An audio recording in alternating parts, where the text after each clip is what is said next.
الحمد لله رب العالمين وبه نستعين على امور الدنيا والدين.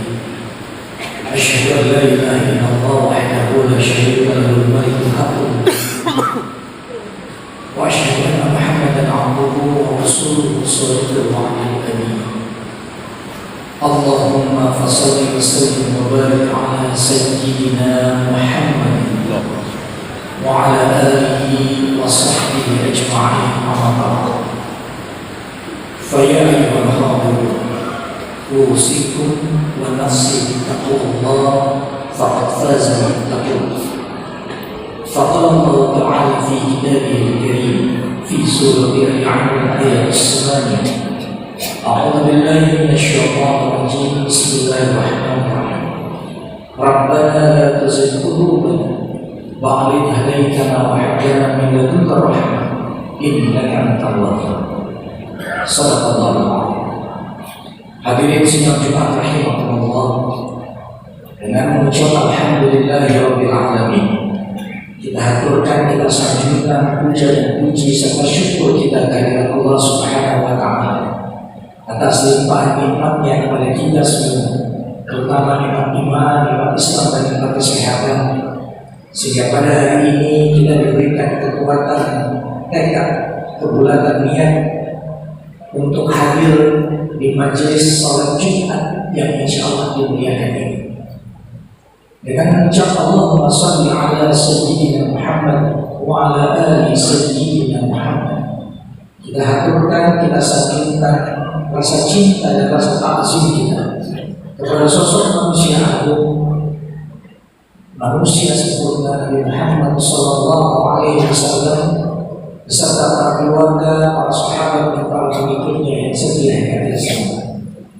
Hadirin sidang Jumat rahimahullah, di awal khutbah khatib ingin mengajak kepada diri jamaah sekalian, khususnya di khatib pribadi, untuk sama-sama kita jadikan momentum hari Jumat ini sebagai sarana kita muhasabah. Sarana kita kemudian mencoba melihat kembali ke dalam diri kita, sudahkah waktu yang Allah berikan kepada kita dari Jumat ke Jumat, menit ke menit, detik ke detik, jam ke jam, hari ke hari, tahun ke tahun, membuat diri kita lebih bertakwa kepada Allah, atau justru sebaliknya. Wa tilkal ayyamu nudawiluha bainan nas. Dan aku putarkan hari-hari itu di antara manusia. Yang menjadi pertanyaan hadirin sekalian, sudahkah kemudian setiap waktu yang Allah berikan kepada kita membuat diri kita menjadi hamba Allah yang semakin meningkat ketakwaan kepada Allah, atau justru sebaliknya? Karena sebenarnya hadirin sekalian, hakikat penciptaan kita sebagai manusia telah Allah jelaskan dalam Quran surat Az-Zariyat ayat 56, wa ma khalaqtul jinna wal insa illa liya'budun. Dan tidaklah menciptakan jin dan manusia kecuali untuk beribadah kepada-Nya, untuk mengabdi kepada-Nya.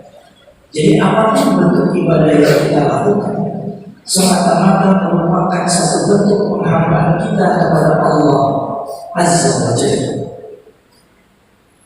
Pertanyaannya sekarang adalah sekalian, sudahkah kita memahami makna hakiki dari tujuan diciptakannya kita ke dunia ini? Bagaimana tingkat ibadah kita, atau justru sebaliknya, dengan lancang dan lancung kemudian kita abaikan hakikat penciptaan kita sebagai makhluk-makhluk Allah yang selayaknya mengabdi beribadah kepada Allah Subhanahu wa taala. Allah sudah mengingatkan kepada kita dalam Quran surat Al-Hijr ayat 99, wa'bud rabbaka hatta ya'tiyakal yaqin. Dalam hidupmu sudah beribadah saja kepada Tuhan sampai keyakinan yang namanya ajal itu menjemputkan. Jadi sebenarnya tugas kita satu, ibadah. Apapun bentuknya, apapun dimensinya, ibadah kepada Allah Subhanahu wa taala. Sampai kapan? Hatta ya'tiyakal yaqin. Sampai Allah minta kita pulang. Sampai kita bergerak al-mahum al-mahum. Sampai kemudian masjid-masjid mengumandangkan inna lillahi wa inna ilaihi raji'un, yang kemudian diikuti dengan kabar kematian kita. Wa'bud rabbaka hatta ya'tiyakal yaqin. Beribadah sajalah kepada Tuhan sampai datang keyakinan yang namanya ajal. Hadirin rahimahullah, kalau kita sudah memahami bahwa tujuan hakikat penciptaan kita di dunia ini adalah beribadah kepada Allah, maka hati-hati, jangan sampai kemudian kita tertipu dengan ibadah-ibadah kita.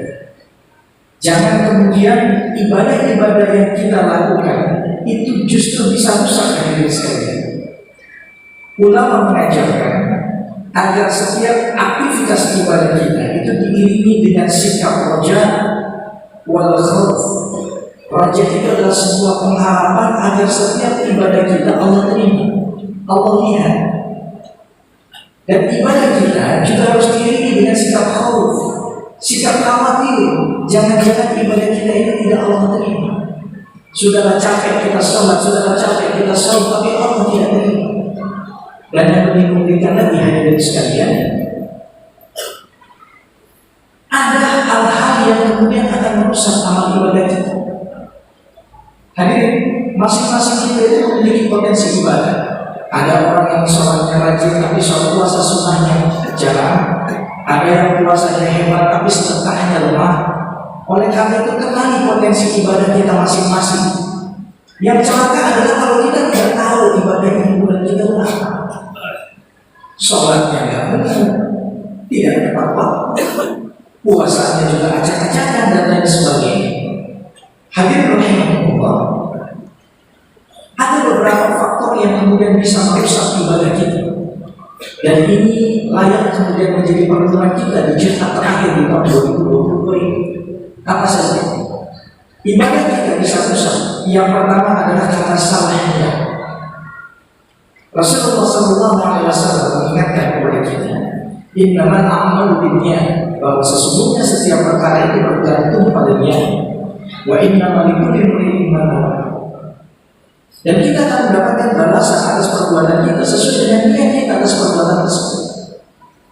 Beberapa hal yang mungkin harus kita perhatikan hadirin sekalian. Betapa banyak orang yang kemudian tertipu pada saat melakukan ibadah karena salah niat. Starternya salah. Ada orang yang rajin berderma karena ini dianggap dermawan, oleh orang-orang di sekitarnya. Ada orang yang tidak meninggalkan sholat wajibnya 5 waktu setiap hari di masjid hanya gara-gara dia ingin sebagai ahli masjid. Ini starternya salah, niatnya salah, sehingga kemudian yang akan dia dapat adalah sesuai dengan niatnya tersebut. Berbicara soal yang hadirin sekalian, niat ini menjadi pembeda. Apakah sesuatu yang kita lakukan ini adalah sesuatu yang bernilai ibadah atau tidak? Dan setinggi-tingginya, semulia-mulianya niat adalah inna sholati wa nusuki wa mahyaya wa mamati lillahi rabbil alamin. Setinggi-tingginya niat adalah setiap dimensi kehidupan ibadah kita itu kita lakukan hanya semata-mata karena Allah Subhanahu wa taala. Kalau kemudian ada kebaikan lain yang menyertai ibadah kita, maka itu sifatnya adalah sekunder, sesuatu yang kemudian Allah karuniakan kemuliaan kepada kita. Niat ini menjadi pembeda apakah yang kita lakukan ini bernilai ibadah atau tidak ada sebenarnya. Yang berikutnya dalam ilmu fikih, ketiadaan niat ini dapat menggugurkan ibadah makhluk. Kita bisa lihat banyak syarat dan rukun ibadah dalam ilmu fikih yang diawali dengan kata niat. Pada saat kita ingin wudu, dahulukan dengan niat. Pada saat kita ingin sholat, dahulukan dengan niat. Pada saat kita ingin sholat, dahulukan dengan niat. Ketiadaan niat membuat nilai ibadah kita menjadi tidak bernilai dan tidak ada sama sekali. Ini yang penting hadirin sekalian. Jangan rusak niat, jangan salah niat yang akan rusak ibadah kita. Dan hadirin jangan lupa bahwa nilai satu hasil perbuatan itu tidak dilihat dari niat. Contoh misalnya, ada orang mencuri karena ingin sodakoh. Sodakohnya berpahala, tetapi mencurinya tetap saja dosa. Jangan lihat juga hadirin sekalian, dalam salah satu hadis riwayat Bukhari dan Muslim disebutkan bahwa Allah akan mengganjar niat baik itu antara 10 sampai 700 kali lipat. Sementara kalau niat buruk, Allah tidak akan memberikan balasan apapun sampai perbuatan buruk itu dilakukan. Allah. Hadirin sekalian, betapa pentingnya unsur niat, betapa pentingnya niat di dalam konteks kehidupan ibadah kita. Sehingga hadirin sekalian, jangan sampai kemudian rusak ibadah kita hanya gara-gara salah niat, hanya gara-gara tidak niat. Ini yang terpenting hadirin sekalian. Jangan sampai rusak ibadah kita, jangan sampai kita tertipu ibadah kita hanya gara-gara kita salah niat. Hadirin sekalian, rahimahullah. Yang kedua, yang bisa merusak ibadah kita adalah manakala kita malas mencari ilmu, sehingga kita tidak memiliki ilmu terhadap dimensi ibadah yang kita lakukan. Sama halnya ketika ibu-ibu masak es cendol pakai terasi, tidak ada yang makan, tidak ada es cendolnya, karena tidak ada ilmunya es cendol pakai terasi. Sama dalam ibadah, kita harus punya ilmu. Hadiri majelis-majelis taklim, datangi orang-orang alim, minta ilmu kepada mereka supaya apa? Supaya ibadah kita benar. Kadang kita merasa kesibukan kita, kadang kita merasa ilmu kita sudah cukup, akhirnya kita enggan mendatangi orang-orang alim. Kita datang menghadiri majelis-majelis ilmu, padahal disitulah kemudian majelis yang akan membenarkan, memberikan koreksi atas setiap amal ibadah yang kita lakukan. Ingat Allah Subhanahu wa taala mengingatkan dalam Quran surat Al-Isra ayat 36. A'udzubillahi minasyaitonir rajim. Bismillahirrahmanirrahim. Wa la taqfu ma laysa laka bihi 'ilm. Inna as-sam'a wal basara wal fu'ada kullu ulaika kana 'anhu mas'ula. Jangan kalian mengikuti segala sesuatu yang kalian enggak tahu, enggak punya ilmu tentangnya.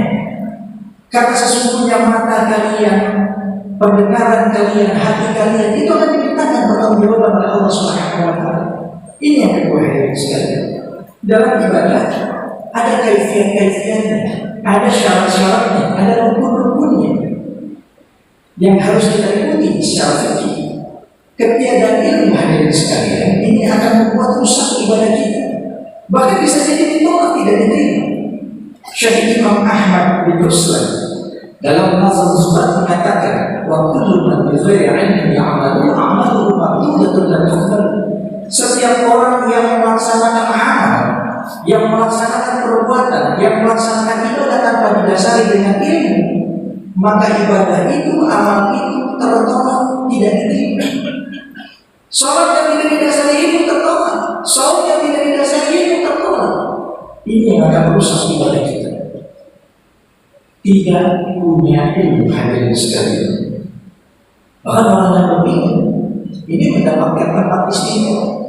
Mayyuridillahu khairan yufaqihu fiddin, kata Rasulullah. Orang yang dikehendaki baginya kebaikan, maka Allah berikan pemahaman ilmu tentang agama.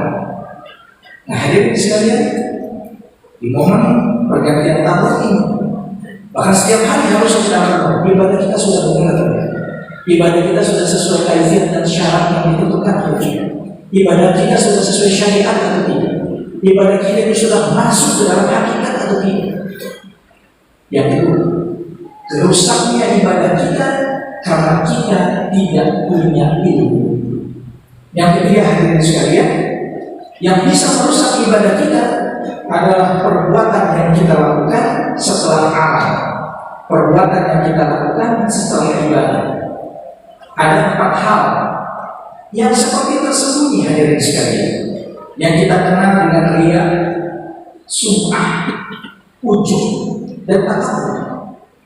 Riya hadirin sekalian itu adalah manakala kita itu ingin dilihat orang, ibadah kita itu ingin dilihat orang, bahkan mungkin tersembunyi di dalam hati kita, sehingga Rasulullah mengatakan yang mengkhawatirkan dari umat kita adalah syirik asghar. Apa itu syirik asghar? Riya. Dia ingin ibadahnya dilihat orang, melangkahkan kakinya ke masjid, dia begitu jawab sebagai ahli masjid. Ini hati-hati. Ada orang yang kemudian bertiga ustaz, kiai dan hati-hati. Ini harus betul-betul dijaga hal ini.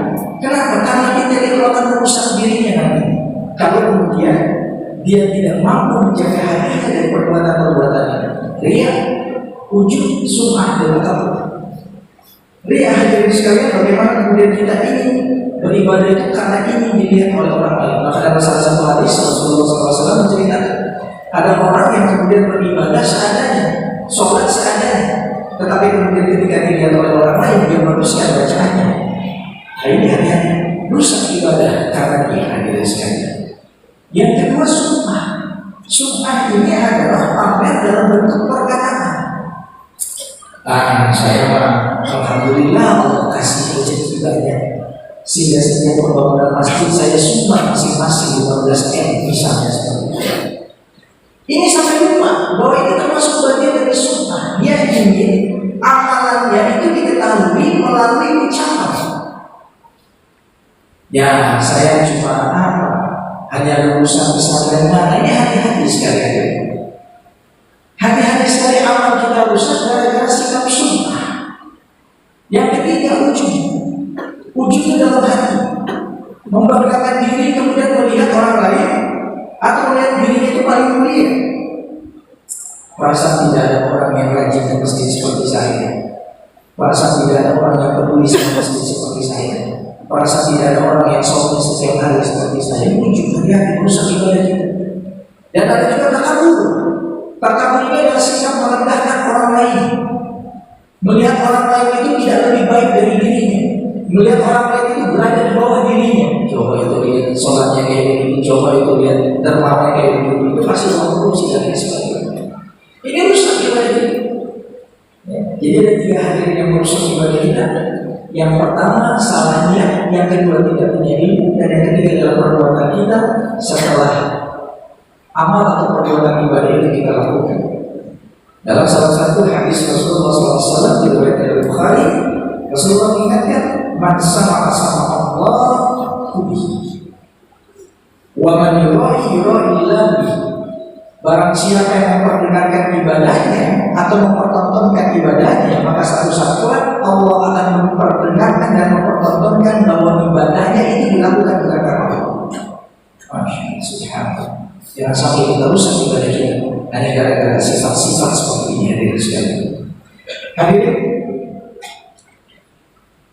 mudah-mudahan kita semua majelis sholat Jumat yang insya Allah dimuliakan ini bisa berhati-hati dalam menjaga ibadah kita. Kita berhati-hati dalam menjaga setiap amal-amal kita supaya kemudian Allah ridha, Allah terima amal ibadah kita. Jangan rusak amal ibadah kita karena tidak ada.